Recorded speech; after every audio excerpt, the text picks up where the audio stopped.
திமுக வந்து தன்னோட தேர்தல் வாக்குறுதிகளை வந்து 8000 ரூபாய் கூப்பன் கொடுக்கறதா வந்து சொல்லியிருக்காங்க. அதே போல அதிமுக வந்து கருணை தொகையா வந்து நாங்க 10,000 ரூபாய் கொடுக்குறோம்னு சொல்லியிருக்காங்க. மக்களுக்கு பயனுள்ளதா இருக்குன்னு சொன்னா எடப்பாடியார் அறிவிச்ச 10,000 நிச்சயமா அந்த குடும்பத்துக்கு தேவையான ஒரு செலவு செஞ்சுக்கிறதுக்கு அந்த 10,000 ரூபாய் உதவிகரமா இருக்கும். அதுதான் உண்மை. 5 ஆண்டுகள்ல பொம்மை முதல்வர் சொன்னது எல்லாமே பொய்யான வாக்குறுதிகள். ஸ்டாலின் வந்து சொல்லியிருக்காரு, செந்தில் பாலாஜி இருக்கிற வரைக்கும் கரூர்ல வெற்றியை பத்தி நம்ம கவலைப்பட வேணாம், அவர் ஏற்கனவே மக்களை சம்பாதிச்சிட்டாரு அப்படின்ற மாதிரிலாம் பேசியிருக்காங்க. கரூர்ல செந்தில் பாலாஜி இருக்கிற வரைக்கும் கவலை இல்லைன்னு சொன்னீங்க, மக்களை சம்பாதிச்சிட்டாருன்னு சொன்னீங்க. இப்பயும் அவர் தொகுதி மாறுறாரு. வச்சுக்குமா கிட்னி திருடு கிடையாது அது. மா சுப்பிரமணியம் சொல்லிருக்காரு, கிட்னி முறைகேடு. திராவிட முன்னேற்ற கழகமா இருந்தது வந்து அண்ணா இருக்கும்போது, புரட்சி தலைவர் எம்ஜிஆர் இருக்கும்போது திராவிட முன்னேற்ற கழகமா இருக்கும். எப்போ கருணாநிதி கிட்ட வந்ததோ திருடர்கள் முன்னேற்ற கழகமாய் போச்சு. வணக்கம் சார். வணக்கம்மா சார், இப்ப பாத்தீங்கன்னா திமுக வந்து தன்னோட தேர்தல் வாக்குறுதிகளை வந்து 8000 ரூபாய் கூப்பன் கொடுக்கறதா வந்து சொல்லியிருக்காங்க. அதே போல அதிமுக வந்து கருணை தொகையா வந்து நாங்க 10,000 ரூபாய் கொடுக்குறோம்னு சொல்லியிருக்காங்க. இப்ப இதுல எது வந்து மக்களுக்கு உதவியா இருக்கும், எது வந்து மக்களை ஈஸியா போய் சென்றடையும் அப்படின்னு நீங்க நினைக்கிறீங்க சார்? அதாவது 8000 ரூபாய் அவர் ஸ்டாலின் அறிவிச்சது வந்து, நீங்க அதில் வந்து ஃப்ரிட்ஜ் வாங்கிக்கலாம், வாஷிங் மிஷின் வாங்கிக்கலாம், மற்றபடி வேற என்னமோ எலக்ட்ரானிக்ஸ் ஐட்டம் சொல்லியிருக்காரு, இதுக்கு உதவியா இருக்கும் அப்படின்னு. எடப்பாடியார் எழுச்சி தமிழர் எடப்பாடியார் சொல்லியிருக்காரு, 10,000 ரூபாய் கருணை தொகையாக உங்களுக்கு வழங்கப்படும். ஃப்ரிட்ஜ் தனியாக கொடுத்துறேன்னு சொல்லியிருக்காரு. இந்த 10,000 ரூபாய் வந்தது அவங்களுக்கு அடிப்படைக்கு ஏதாவது தேவை என்ன போது, பிள்ளைங்களுக்கு படிப்பு செலவுக்கோ ஃபீஸ் கட்டுறதுக்கோ மற்றபடி வேறு என்னென்ன அத்தியாவசிய தேவைகளுக்கு என்னவோ அதை பயன்படுத்திக்கலாம். யாரோட அறிவிப்பு? எடப்பாடியாரோட அறிவிப்பு. இந்த மாதிரி பயனுள்ளதாக இருக்கும். இதை வந்து இவரே கோடிட்டு காமிச்சார் ஸ்டாலின், நீங்கள் ஃப்ரிட்ஜ் வாங்கிக்கிறதுக்கு, வாஷிங் மிஷின் வாங்கிக்கிறதுக்கு இதுக்கெல்லாம் பயனுள்ளதாக இருக்கும் அப்படின்னு சொல்லிட்டு. இதை ஈஸியாக நம்ம தெரிஞ்சுக்கலாமா? இன்னைக்கு வந்து நாட்டில் வந்து மக்களுக்கு பயனுள்ளதாக இருக்குன்னு சொன்னால் எடப்பாடியார் அறிவித்த 10,000 நிச்சயமாக ஏதோ அந்த குடும்பத்துக்கு தேவையான ஒரு செலவு செஞ்சுக்கிறதுக்கு அந்த 10,000 ரூபாய் உதவிகரமாக இருக்கும். அதுதான் உண்மை. 8,000 ரூபாய் வந்து எடுபடாது. ஏன்னா ஏன் 8,000 ரூபாய் எடுபடாதுன்னு சொல்றேன்னு கேட்டுங்க. அவங்க போன தடவை கொடுத்த 525 வாக்குறுதிகள்ல ஒரு 30-40 வாக்குறுதிகளை செயல்படுத்தினா மாதிரியும் அப்படி ஒரு பாவலா காட்டினாங்களே தவிர எல்லா வாக்குறுதியும் செயல்படுத்துறது கிடையாது. இவர் அறிவிச்ச திட்டம் இப்போ சொல்லியிருக்கிற வாக்குறுதிகளுக்கு, தேர்தல் வாக்குறுதிகளுக்கு மக்கள் செவி சாய்க்க மாட்டாங்க. 5 ஆண்டுகள்ல எல்லாம் பொய்யான வாக்குறுதி. பொம்மை முதல்வர் சொன்னது எல்லாமே பொய்யான வாக்குறுதிகள். இந்த பொய்யான வாக்குறுதிகளை வந்து இனிமே தமிழக வாக்காளர்கள் நம்ப தயாராகவே இல்லை. இதுக்கு இன்னும் கேட்டீங்கன்னா, எடப்பாடியார் ஆட்சி காலத்துல ஸ்டாலின் ஒரு பக்கம் இந்த 4 ஆண்டுகளா ஊர் ஊரா சுத்தி, உதயநிதி ஒரு பக்கம் சிங்கல்ல தூக்கிக்கிட்டு ஊர் ஊரா சுத்தி, கனிமொழி ஒரு பக்கம், அதே மாதிரி இவங்க கூட்டணியில இருக்காங்க பாருங்க, வை கோபால்சாமி கண்ட எல்லாம் சின்ன சின்ன உதிரி இயக்கங்கள்லாம், இவங்கெல்லாம் ஒரு பக்கம்.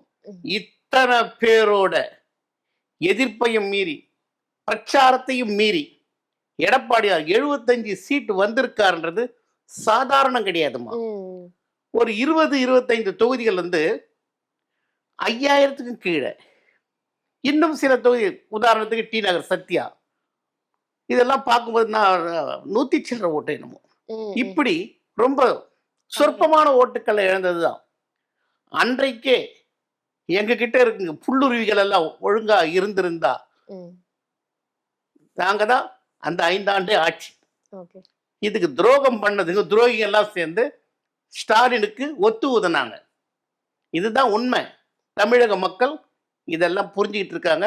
ஸ்டாலினுடைய வாக்குறுதி எல்லாம் மக்கள் கிட்ட எடுபடாது. சார், நீங்க வந்து வாக்குகள் வந்து எடுபடாதுன்றீங்க. ஆனா ஸ்டாலின் வந்து சொல்லியிருக்காரு, செந்தில் பாலாஜி இருக்கிற வரைக்கும் கரூர்ல வெற்றியை பத்தி நம்ம கவலைப்பட வேணாம், அவர் ஏற்கனவே மக்களை சம்பாதிச்சிட்டாரு அப்படின்ற மாதிரிலாம் பேசியிருக்காங்க. இப்போ சாத்தியமா சார் கரூர்ல திமுக தான் வெற்றி பெறும் அப்படின்ற மாதிரிலாம் அவர் சொல்லிட்டு இருக்காரு? கரூர்ல செந்தில் பாலாஜி இருக்கிற வரைக்கும் கவலை இல்லைன்னு சொன்னீங்க. மக்களை சம்பாதிச்சிட்டாருன்னு சொன்னீங்க. இப்போ ஏன் அவர் தொகுதி மாறுறாரு? ஏன் தொகுதி மாறுறாரு? உன்னுடைய வண்டவாளம் என்னமோ தண்டவாளம் ஏறி வச்சு போச்சுன்னு சொல்லுவாங்க. கரெக்டாக தானே இருக்கு. ம் நீ பண்ண ஊழல் தமிழ்நாட்டுக்குள்ளேயே இருந்துக்கிட்டு செந்தில் பாலாஜியோட தம்பி அசோக்கை கண்டுபிடிக்கவே முடியாதான். இப்படி ஊழல் செஞ்சு அதை அதுக்கு முன்னாடி நம்ம ஸ்டாலின் திமுக மேடைகளில் எடப்பாடியார் ஆட்சிக்கு முன்னாடி செந்தில் பாலாஜியை பற்றியே கரூரில் ஒரு அரை மணி நேரம் இப்படிப்பட்டவெல்லாம் முதலமைச்சர் கேண்டிடேட்டுக்கு தகுதியானவங்களா, இப்படிப்பட்ட கொள்ளை அடிச்சிருக்காங்க அப்படின்ற தகவலாம் ஸ்டாலின் வாயாலேயே சொன்னது. கட்சியில் சேர்ந்த உடனே நீங்கள் புனித நீர் விட்டுருவீங்களா? உடனே அவர் புனிதராக ஆயிடுவாரா? ஏதோ கிறிஸ்துவ மதத்தை சேர்றதுக்கு ஏதோ ஞானஸ்தானம் எடுத்துக்கிட்டாரா? என்ன இது? அதனால இவர் அப்படியாப்பட்ட உத்தமர், உலகமாக கேடின்னு சொல்ல ஸ்டாலின், உன் கட்சியில் சேர்ந்த உத்தமரான செந்தில் பாலாஜி இப்போ ஏன் தொகுதி மாறுறாரு? இதுலேருந்தே தெரிஞ்சுக்கலாமே நீங்க. அதனால எல்லாமே அவர் மட்டும் சொல்லலாமா? இன்னும் கேட்டீங்கன்னா இந்த கதிரவன் எந்த தொகுதி எம்எல்ஏ இருந்தாலும் கிட்னி திருட்டு கிட்னி திருடு, ஐயோ வாய் அடிச்சுக்குமா, கிட்னி திருடு கிடையாது மாது. மா சுப்பிரமணி சொல்லிக்கிறார் கிட்னி முறைகேடு. அங்க இருக்கிற நெசவாளர்கள்லாம் எதிர்ப்பு. இன்னைக்கு தனலட்சுமி காலேஜ் அவங்க காலேஜில் இருந்து மாணவர்களுக்கு தினமும் 10,000 ரூபாய் கொடுத்து பிரியாணி கொடுத்து அவங்கள வாக்காளர்களை சந்திக்க சொல்றாங்க. அவனுக்காக அந்த ஊர் கட்சிக்காரங்களே வரல, திமுக கட்சிக்காரங்களே பிரச்சாரம் பண்ண போர்ட் அவுட்டா. இன்னைக்கு அந்த ஊர் மக்கள் அந்த கல்லூரி பசங்களை பிடிச்சுக்கிட்டாங்க. யார் ராணி? அந்த காலேஜில் படிக்கிறவன் மாணவர்களை எப்படி வழி நடத்துறாங்க பாருங்க. இவன் தான் ஸ்டாலின் தான். எப்படி நீ பொம்மை துப்பாக்கின்னு சொல்லுவேன், நட்டக்கத்தின்னு சொல்லுவேன், பொம்மை முதல்னு சொல்லுவேன், விளையாட்டு பொருள் அந்த மாதிரி. ஏன்னு கேட்டா துர்கா ஒரு வச்சா அந்த பக்கம் போறது, அடுத்தது நம்ம உதயநிதி உதைச்சா அந்த பக்கம் போறது, சபரீசன் ஒரு பாலை வச்சா அந்த பக்கம் போறது, சபரீசன் பொண்டாட்டி உதைச்சா அந்த பக்கம், இப்படி மாறி மாறி கருணாநிதி, அதாவது திருடர்கள் முன்னேற்ற கழகம் திராவிட முன்னேற்ற கழகமா இருந்தது அண்ணா இருக்கும்போது, புரட்சி தலைவர் எம்ஜிஆர் இருக்கும்போது திராவிட முன்னேற்ற கழகமா இருக்கும். எப்போ கருணாநிதி கிட்ட வந்ததோ திருடர்கள் முன்னேற்ற கழகமாய் போச்சு. அது கருணாநிதி கட்சியாவே ஆகி போச்சு. கருணாநிதி குடும்பம், அதாவது ஆக்டபஸ் எவ்வளவு தூரம் தன்னுடைய இதை விரிக்க முடியுமோ அந்த அளவுக்கு விரிச்சு, அழகிரி ஒரு பக்கம் நீ தென் மாவட்டங்களில் நீங்க அனுபவிச்சுக்கலாம், கனிமொழி ஒரு பக்கம் நீ இதை அனுபவிச்சுக்கலாம், முரசொலி மாறன் நீ இதை அனுபவிச்சுக்கலாம். ஏன்னா பிஜேபி உள்ள வந்துரும். பிஜேபி உள்ள வந்தது உங்களால தானடா. சார் அடுத்ததா பாத்தீங்கன்னா இப்போ ஒரு ஆடியோ வெளியாகி இருக்கு சார். அதுல பாத்தீங்கன்னா ராஜா பேசிக்கிட்டு இருக்காரு. அவர் பேசுற மாதிரி ஒரு ஆடியோ வெளியா இருக்கு. அதுல என்னன்னா, கலைஞர் டிவி ஊழல் பண்ணது ஸ்டாலின், ஆனா நீயும் கனிமொழியே ஜெயிலுக்கு போனீங்க அப்படின்னு அழகிரி கேட்டதா அவர் பேசியிருக்காரு சார். அப்ப இப்படி ஒரு ஊழல் நடந்திருக்காது, ஸ்டாலினுக்கு பங்கு இருக்கா? தெளிவா சொல்றான் பாருங்க என்னன்னு. நான் 2 மாசம் திகார் ஜெயில இருந்தேன். என்னுடைய மனோநிலை எப்படி இருக்கும், நான் என்ன ஆனேன், என் வீட்டுக்கா சிபிஐ வந்தான், கலைஞர் டிவிக்கு நான் பணம் கொடுத்தது அங்க, அதுக்கு மேல நான் சொல்ல விரும்பல. ஆர் ராசா சொன்னது, ஆண்டிமுத்து ராசா சொன்னது. கலைஞர் டிவிக்கு அந்த பணம் வந்தது, சிபிஐ அங்க போனான், என் வீட்டுக்கா வந்தான். என்னை பார்க்க யாராவது ஒருத்தர் வந்தீங்களா? ஒரு எம்எல்ஏ வந்தானா? அவருடைய அடிவருடியா இருக்கிறாரு துரைமுருகன், தினமும் காலில் விழுந்து கிடப்பானே, அந்த ஆள் வந்தானா? கருணாநிதி துரைமுருகன் அமிச்சு என்னை பார்த்தாரா? இல்லை மற்ற துறையில் இருக்கிற மந்திரிகள் யாராவது வந்தாங்களா? ஆனால் கனிமொழி நான் இருந்து 2 மாசம் கழிச்சு வந்த திகார் ஜெயிலுக்கு வந்த கனிமொழியை பார்க்க எல்லாரும் ஓடி வரீங்க.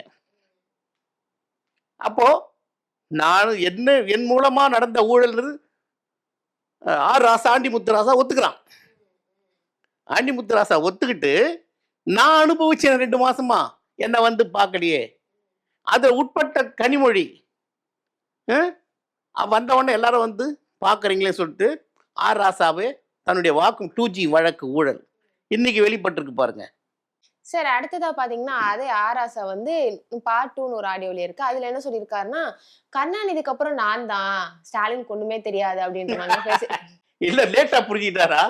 அது என்னமோ உண்மைம்மா. கருணாநிதிக்கு அப்புறம் ம், நிறைய பேர் இருந்தாங்க. ஸ்டாலினுக்கு ஒண்ணுமே தெரியாதும்மா. ம், இது நான் சொல்லல. அவங்க கூட்டணி கட்சியில இருக்கிற வை. கோபாலசாமியே சொல்லியிருக்காரு. அவருக்கு ஒண்ணுமே தெரியாது ம், அப்படின்னு சொல்லிட்டு வட்ட செயலாளருக்குரிய தகுதி கூட கிடையாது ஸ்டாலினுக்கு. ம். அப்படின்னும் போது ஆராசாவும் முடிசூட்டிக்கலாம். இன்னும் இருக்கிற ஒரு சிலரும் முடிசூட்டிக்கலாம்.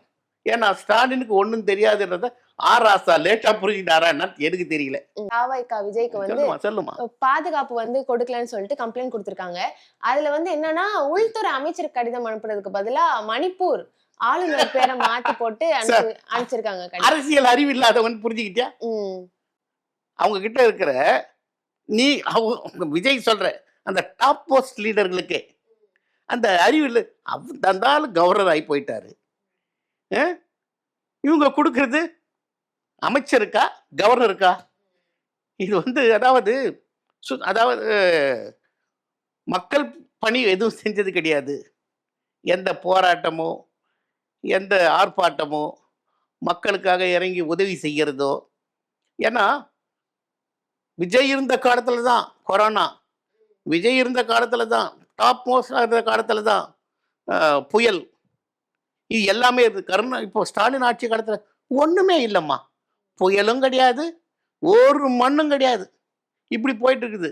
இப்போவே இவ்வளவு கடன். ஏன்னா விஜய் இருக்கு. நான் சொல்றேன், டக்குன்னு ஸ்டாலின் கிட்ட வந்துட்டேன். விஜய சொல்றேன், இதுக்கெல்லாம் நீ மக்கள் கூட எந்த நின்ன?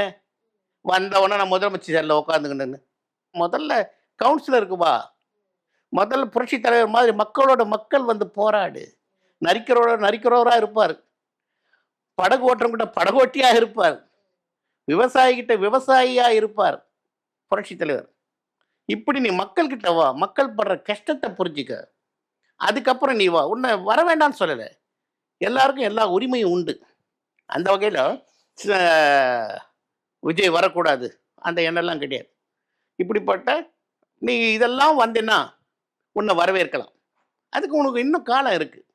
நீ இன்னைக்கே வந்துட்டு இன்னைக்கே முதலமைச்சர். ஏன்னா உதாரணம், யார் என்கிட்ட கூட்டணிக்கு வராங்களோ அவங்களுக்கெல்லாம் அதிகார பகிர்வு, அமைச்சரோட பங்கீடு, ஒரு லெட்டர் பேடு. எது என்னமா சிரிக்கிற? இதுதான் உண்மை. உன்னை மதிச்சு ஒருத்த ஏதாவது கேவலமா இருக்குது. என்ன தமிழ்நாடு இப்படி கெட்டு போச்சா, கெடுத்துட்டாங்களா அப்படின்ற நிலை தான் ஒரு மனசுக்குள்ள வருது.